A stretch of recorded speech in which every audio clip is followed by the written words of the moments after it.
All right, so it is time for 2021 Vitruvian Reading List review number 10.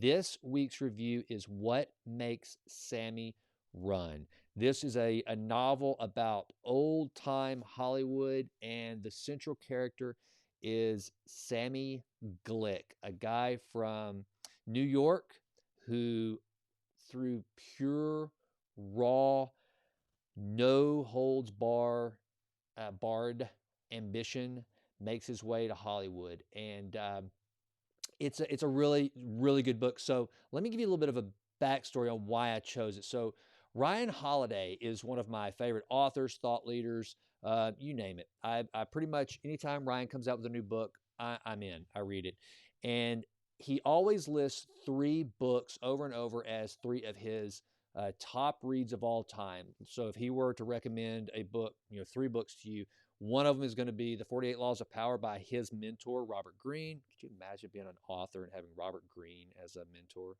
That's awesome. Meditations, the Journal of Marcus Aurelius. This is kind of, I think this is where Ryan really started to pursue his study of Stoic philosophy, which he has basically turned into a cottage industry. He is now known as the Stoicism guy, and that's genius because it was an interest of his that he pursued into a vocation. He's done really well with that. And then three, What Makes Sammy Run? He has referenced it in newsletters. Every reading list that's like his top reading list is going to find What Makes Sammy Run.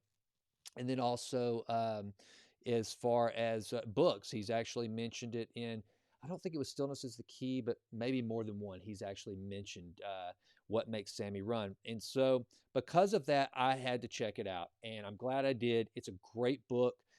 Okay, so Sammy Glick is this character that it's almost like whatever emotions or feelings that you or I have for caring for our fellow man, they have been cauterized in Sammy Glick. They just don't exist. The guy, friends, relationships, be it female, male, doesn't matter, work associates, mentors, proteges, they exist for one reason, for Sammy Glick's use, to get ahead, to pursue his ambition, to keep moving forward.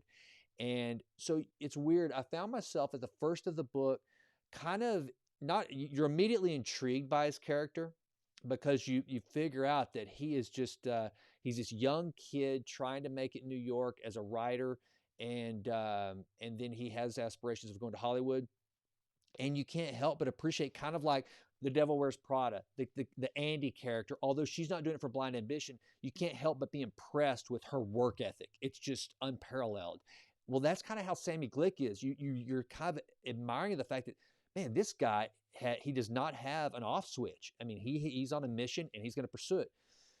But then you start to see the darker side. You start to see the blind, cold-hearted, calculated ambition that Sammy has. So you kind of go through this ride with him where he starts out and you kind of admire it, and then you realize what he's turned into, and you realize he's just ruthless.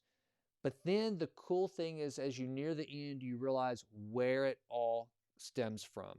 You learn about his background. You learn where those the behind, as Paul Harvey used to say, the rest of the story. You learn the rest of the story about Sammy Glick, and it's told through the eyes of one of his former coworkers, that was actually the first person to really take an interest in Sammy. And it's weird because he starts out as Sammy's sort of mentor, or at least offers himself up as a mentor, and Sammy takes him up on it when it suits Sammy. And you see that, and he does this throughout the entire book. And so anyway, remarkable read, a quick read. It pulls you right along. I really, really recommend it. And the cool thing is, you figure out too, the whole deal, like with Hollywood.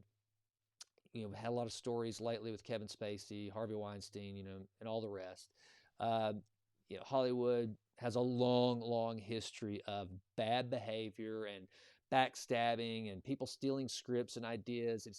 It's really a dog eat dog world there. And so, this comes out. A lot of those kind of the tales of the early days of Hollywood, creating the Screen Actors Guild, how that came about. So it's kind of like got some historical fiction to it, because actually Budd Shulberg, who wrote it, I mean, he's spent time in Hollywood. He was a really, really renowned screenplay writer. He did On the Waterfront, which is, if I'm not mistaken, Marlon Brando won an Academy Award for that.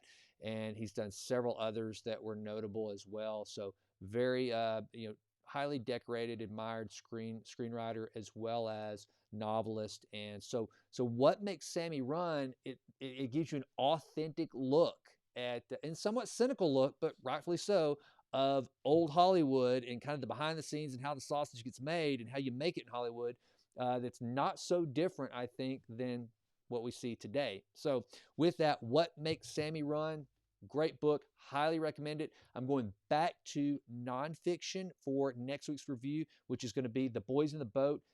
I'm 5 chapters in, loving this book already. It very much reminds me of Endurance, about Shackleton's incredible voyage, which if you go back and watch that review, you'll see that I just was overwhelmed by that book. It just blew me away. I can already tell this one's going to have the same effect. Just a different era, back when human beings were just cut from a different cloth. They were just perseverance and endurance and fortitude, stamina, you name it. Just, it seemed to have come in much greater doses back then than we have now. And so I'm really, really enjoying it thus far. So I can't wait to give you guys that review. But until then, please don't forget to subscribe to the Vitruvian letter. Go to thevitruvianproject.com or jasonrightnow.com and sign up. Please come into, or ask to, it's a private group, but there's one easy question you have to answer to get into the Facebook group, the Vitruvian Project group. And I would love for you to come in and be a part of a community of individuals that there's one mission. It is to improve always in all ways. That's my whole goal with the Vitruvian Project, for me to be better, as well as form a community of individuals that will help me get there. So it's kind of selfish. I want you to help me. So, and I know by coming on here and talking about the books I've read and sharing with you tips and scientific research that I've looked at, nutritional information that I've found, whatever the case may be, I know that if I study it and I share it, and then you're willing to share with me, then together we can, in fact, achieve that mission to improve always in all ways through the Vitruvian Project. So with that, thanks for checking out this review, and I look forward to seeing you here next week with The Boys in the Boat. It's going to be a good one. Thanks.